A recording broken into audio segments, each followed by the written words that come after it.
This one should close. Okay. Oh, he's coming. Let's go. We got him. Oh, yes. Cool. Let's take a look now. The fun course. Oh, they're shooting the Forgotten Beast. Oh, they're getting incinerated. Let's go. Forgotten Beasts are procedurally generated creatures that can invade your fortress. They are very strong and can sometimes spit out fire, poison, or deadly vapors. These hazards can be weaponized and used to defend your fortress against invaders. However, to capture them is not as simple as using a cage trap. They have both the trap avoid and no stun tags, meaning that they will not trigger traps, and creatures who have the no stun tag cannot be stunned on top of cage traps either. So while it's very difficult to catch them, it is not an impossible feat. You just need a little patience and some luck. You see, creatures with a trap avoid tag will be caught on cage traps if you code a cage trap in spider webs, something that can be achieved if you capture a giant cave spider.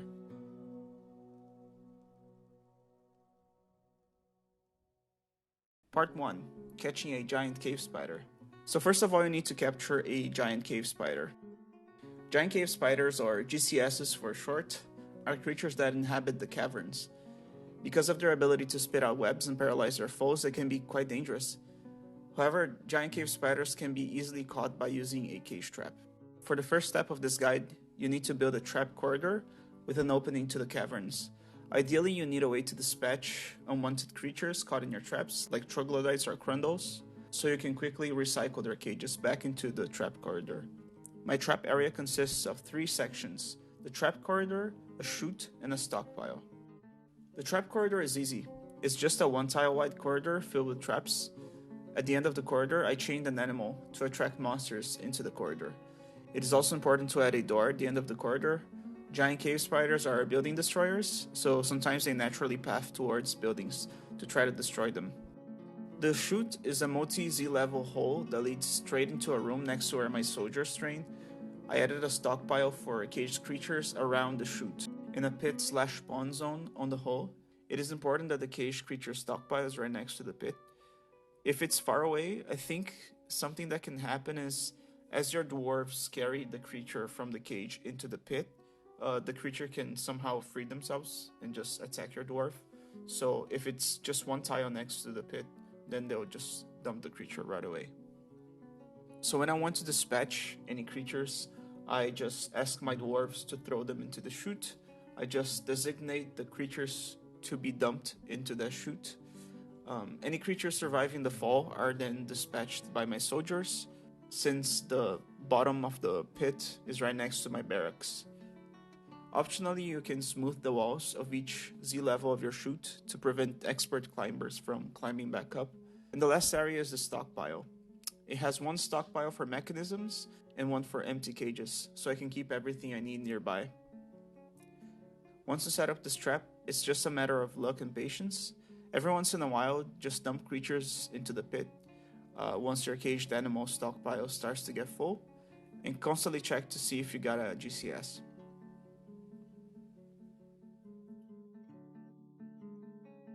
Part 2. Coding traps and webs. After some time, you'll hopefully catch a GCS. Once that happens, then the fun really starts. You need to build the enclosure to code cage traps with spider webs. I did this in the main hallway leading to my base's entrance. First, you have to put the cage trap in a chamber that has fortifications next to where the traps are going to be. So creatures can't pass through fortifications, but they can shoot through it, so we'll use that to our advantage.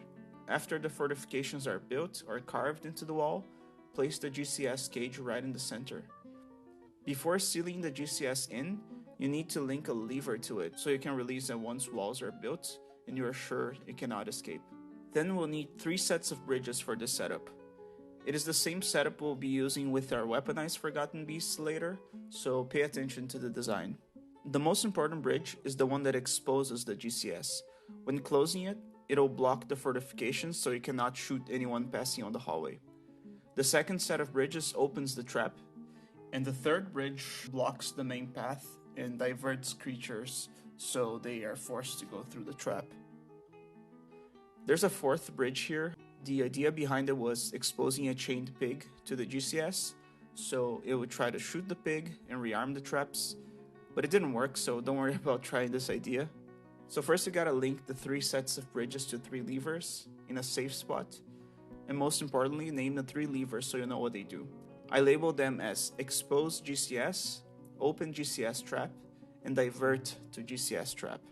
After your mechanic links the cage trap to a lever, build walls surrounding it so you cannot escape. Pull the lever, then deconstruct the lever. Just make sure that before you do that, you link the expose GCS bridge to a lever so you can seal the GCS when doing maintenance or rearming the cage traps. Add cage traps in the hallway in front of the fortifications and make sure that it's a 1 tile wide hallway with cages occupying the whole thing. After everything is in place, test all the levers and bridges to see if they work. So here I noticed the chained pig idea didn't work, so I just created a 1 dwarf squad and ordered him to station back and forth until the spider tried to web him, getting a webbed cage in the process. All you need is 1 webbed cage. So I did this later, but you should also add doors on both sides of the cages, just to lock them and prevent dwarves from going inside once the cage traps are webbed. Remember that your own dwarves can trigger cage traps if they're webbed. Part 3. Catching Forgotten Beasts. Once you have a webbed cage, just seal the trap area until a forgotten beast appears. This might take some time in your fortress to be wealthy, so be patient. Once the forgotten beast appears, it will probably try to path to your base, so you have to open the trap and divert the forgotten beast to it. Remember to raise the bridge that exposes the spider. Not only does the down bridge let creatures pass beside the cage traps, but if your spider is exposed and the forgotten beast has ranged attacks, it can kill the spider and you'll no longer be able to web cages until you get a new one. There's not a lot of secret to this part, you just have to play the waiting game and get lucky. For some tips that I can give you for this part is, first of all, check that your base is completely sealed. In my case, I had a breach through my forges actually, because I needed to flood an area to deal with magma, and I didn't seal the water tunnel properly, so it was possible for a swimming creature to just access my base through the cavern's lake.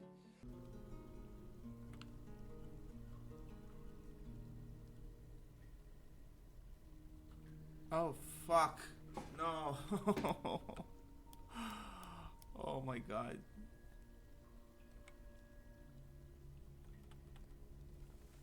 Oh shit, man. Fuck.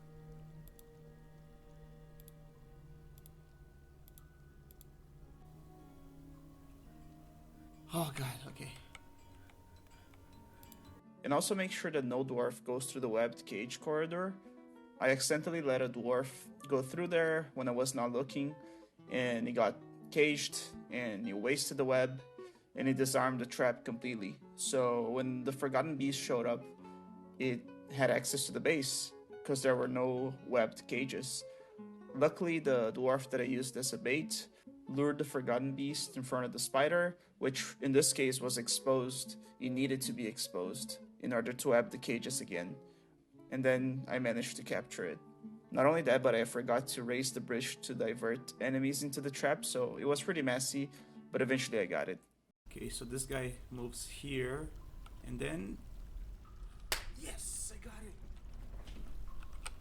Nice! So yeah, make sure that your base is sealed. Make sure that the only way they can access your base is through the trap. Don't forget to raise the divert bridge, and don't let dwarfs into the cage area once the cages are webbed. No, my god, no, he's gonna trigger the trap. Fuck! Let me lock this so they don't trigger the freaking trap, man. Part 4. Weaponizing Forgotten Beasts. Once you have caught a Forgotten Beast, to weaponize it, you could do different things. If it's a basic Forgotten Beast that doesn't have ranged fire attacks or nasty vapors and secretions, you can maybe put it in a pit with smoothed walls and make invaders fall down there with retractable bridges. But I don't guarantee that the smoothed walls will keep the Forgotten Beast from escaping.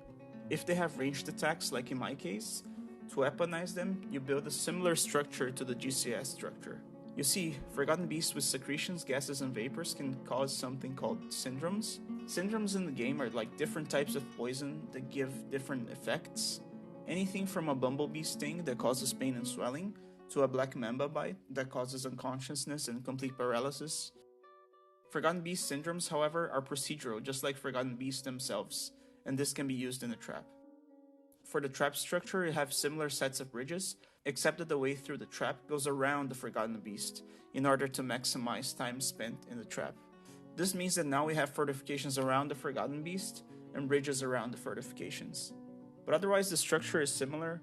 You have one bridge to divert enemies to the trap, 2 bridges to open and close the trap, and now 3 bridges to expose the Forgotten Beast.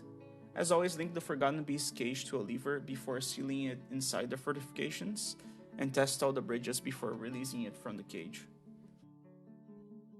So the first Forgotten Beast I caught had a deadly vapor, which surprisingly it expelled through the cage. I don't think it happened in the legacy version.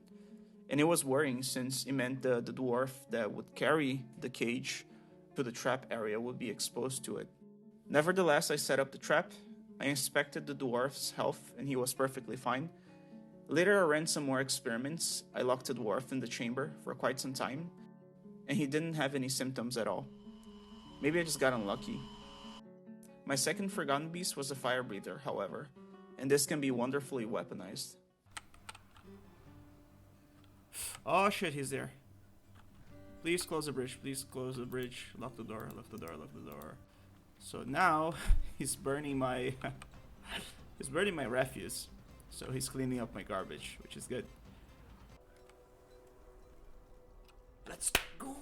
I got him! Oh, yes. Cool. Oh my god. This is beautiful. This is perfect. Okay, so now they're trapped in there. Okay, so now they're going to go through the fun course. Oh, they're shooting the Forgotten Beast. Oh, they're getting incinerated. Let's go. Are they shooting it? No, they're not. Yeah, just go through, boy. Oh, this guy is shooting at the thing. He's gonna kill it. It's fine. This guy's probably gonna die. Just getting blasted. But it's okay, because these are... yeah, he's dead. So this guy killed a freaking Forgotten Beast. Yep. Oh, they're not gonna go through the second one. Let me see his blood. The arm is melted. His tongue is oozing blood. His tongue is burnt. Yeah, it's like 5th degree burns. Yeah, so now my guys can just... perfect. Anyway, thanks for watching. I hope you enjoyed this tutorial. I've been playing this game on and off for like 10 years now, and I've done a lot of impressive things in it. So if you have any video ideas or challenge ideas or advanced tutorials, just shoot me a question in the comments. I'll be happy to help you out. Okay, bye.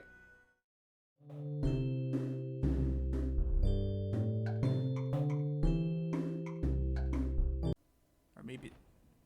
oh my god, dude.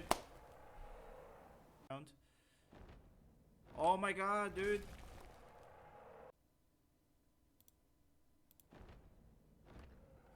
Jesus Christ, let me finish one fucking Forgotten Beast trap. So they want to remove the Jesus.